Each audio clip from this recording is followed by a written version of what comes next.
He became more hostile, more angry, more irritable, and it was only after 1914 that you really have the Rasputin of legend and myth, the roaming Rasputin at night who entertained prostitutes and had untold sex with untold numbers of women.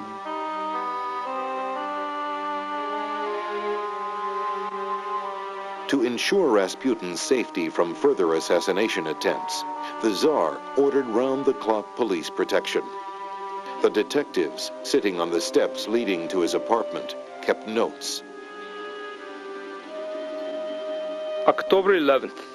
Rasputin came home dead drunk at 1 a.m. and insulted the concierge's wife. October 12th, 10 p.m. A woman whose identity was not determined left abruptly, slamming the apartment door. Rasputin opened it, laughed, and slammed it again. Rasputin came home dead drunk at 7 a.m., smashed a pane of glass in the door. Sent for a masseuse when she refused to come. Sent for a seamstress who came and stayed.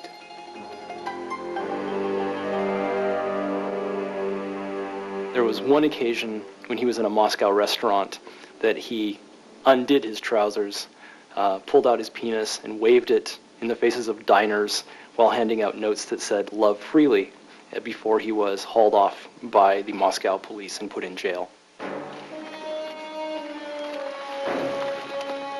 Far from Moscow and St. Petersburg, the Russian army, badly organized and under-equipped, was floundering. 30,000 men were killed, 90,000 captured in a single engagement.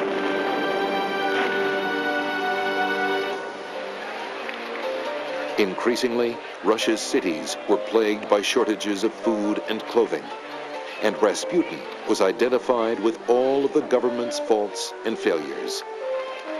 By using Rasputin as the focus of their attack, even revolutionaries could criticize the Tsar in ways the general public could accept. The misery of the people grows, deepens, becomes more and more acute. A natural result of the war, multiplied by the criminal anarchy of Rasputin Tsarism. Leon Trotsky.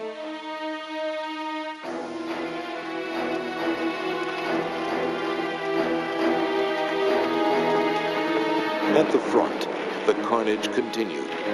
In battles fought in the spring and summer of 1915, nearly 1.5 million Russian soldiers lost their lives. The ocean of tears, the slaughter, and the grief Rasputin had foreseen in his terrifying vision was now reality. Faced with a disaster unprecedented in Russian history, Tsar Nicholas made a crucial decision. He would move to the front and take personal command of his troops. Back in St. Petersburg, Rasputin would undertake a vital new role in the palace. Soon, he would become the most hated man in Russia.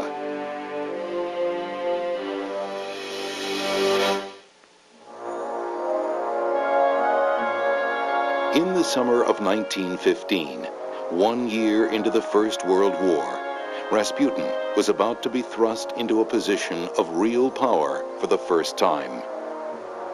Until then, his role, though vital, was almost entirely limited to protecting the health of Alexei. This had earned him the gratitude of Tsar Nicholas, but the Tsarina Alexandra revered her holy healer. Soon, she would be able to grant Rasputin a new pivotal importance. Her relationship with Rasputin was not matter-of-fact and businesslike. She thought God was speaking to the family through Rasputin, and when he said something, she took it seriously. Once established at his new headquarters far from St. Petersburg, Tsar Nicholas devoted his attention to military operations. Increasingly, when making decisions about how the country was to be ruled, he relied on Alexandra's opinions and reports, and Alexandra depended on Rasputin. The constant stream of letters and telegrams she sent from the palace to the front were filled with references to the man she called our friend. In fact, Rasputin may have only been echoing and supporting decisions Alexandra had already made. His role in the palace was to understand Alexandra's wishes and voice them. You can really trust me on this one. Had his desires differed, even for a second, Rasputin would be finished. He knew the boundaries of the game he was playing.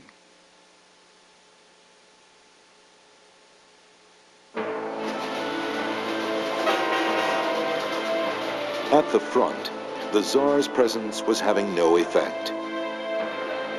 Defeat followed defeat as the German war machine ground up the Russian army. Searching for a scapegoat, people remembered Rasputin's early opposition to the war. Now, cartoons and posters appeared accusing Rasputin of being a German spy, a belief shared even by many high government officials.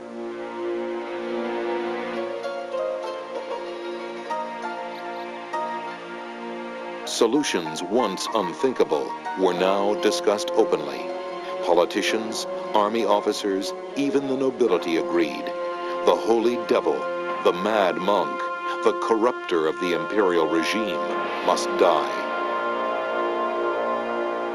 Working apart from these conspiracies, a 29-year-old prince named Felix Yusupov began laying his own plans. He seemed an unlikely assassin. Well, Yusupov was one of the richest and most prestigious members of the Russian nobility. He was also a person of considerable emotional instability, with great doubts about his sexual identity. Yusupov was captivated by what seemed to him to be Rasputin's overpowering sexual magnetism. But Rasputin had no interest in a homosexual affair. Yusupov's motives for wanting to murder Rasputin may have been personal as much as patriotic. I think he believed that he thought he would guarantee his place in history. I think he also undertook the murder as an act of revenge, though, perhaps for some kind of thwarted homosexual advance that Felix may have made towards Rasputin. Yusupov collected a small group of co-conspirators, including a doctor who knew just how much cyanide it would take to kill a man. The killing ground would be Yusupov's St. Petersburg palace. The murder itself would only confirm the legend of Rasputin's satanic powers.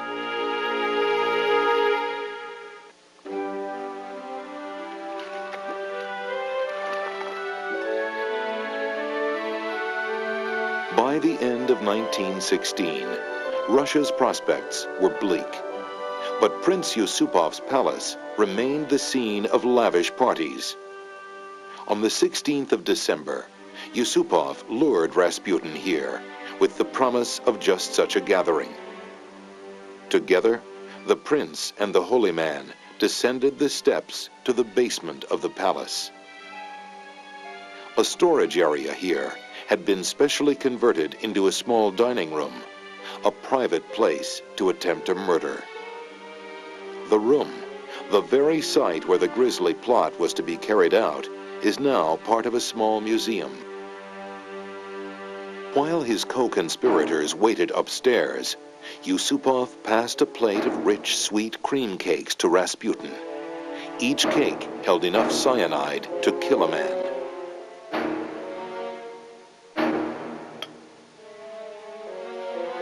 To guarantee success, the wine was also laced with cyanide.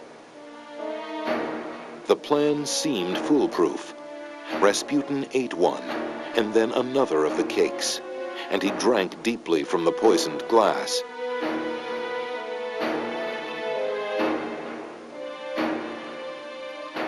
Strangely, the cyanide seemed to have no effect. Yusupov endured an hour and more of idle, pointless conversation, his nerves strained nearly to the breaking point. He keeps running upstairs to where the other conspirators are. Saying, it's not working, what am I going to do? Where poison seemed to fail, surely a gunshot would be fatal. Yusupov returned to the death chamber carrying a pistol. According to Felix, before he shot Rasputin, he told him to look at a cross which sat upon an ebony chest. And he later explained that he had hoped not only to gain strength by this, but he had hoped that Rasputin's demons would somehow be exorcised and rendered powerless when he pulled the trigger against him.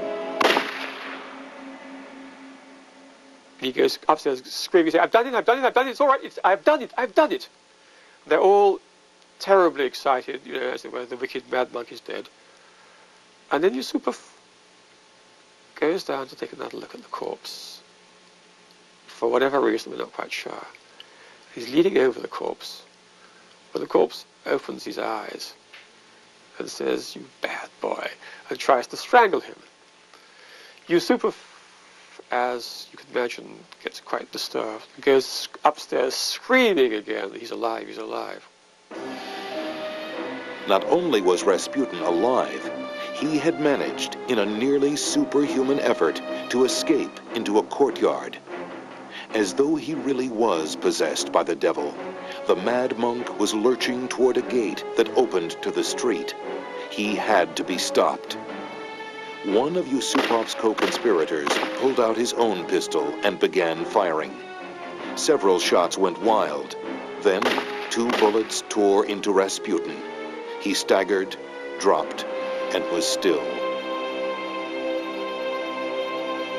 The conspirators then drove to the Petrovsky Bridge. Here, they threw Rasputin's body into the river, certain that the hated holy devil was finally dead and done with. Incredibly, Rasputin was still alive. The frozen corpse recovered from the river 3 days later suggested the horror of Rasputin's final moments. Despite the poisoning, despite the gunshots, it seemed that even after he had slid beneath the surface, he had clawed desperately toward life. In death, Rasputin was nearly as potent a symbol as he had been in life. Many believed a spell had been lifted with his murder, a curse which had doomed the country to defeat and destruction. Now there was hope. Even Tsar Nicholas seemed to receive the news with little sorrow, as though relieved to be rid of the controversial holy man.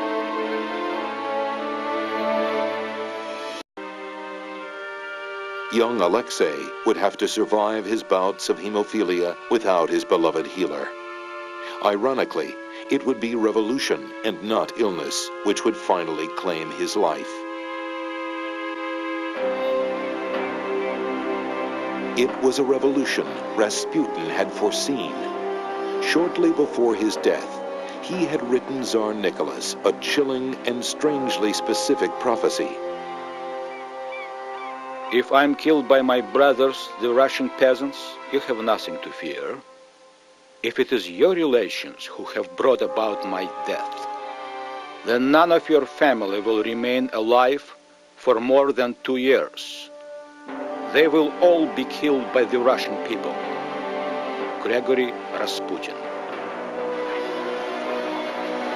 3 months after Rasputin's prophecy, a St. Petersburg bread riot triggered the Russian Revolution.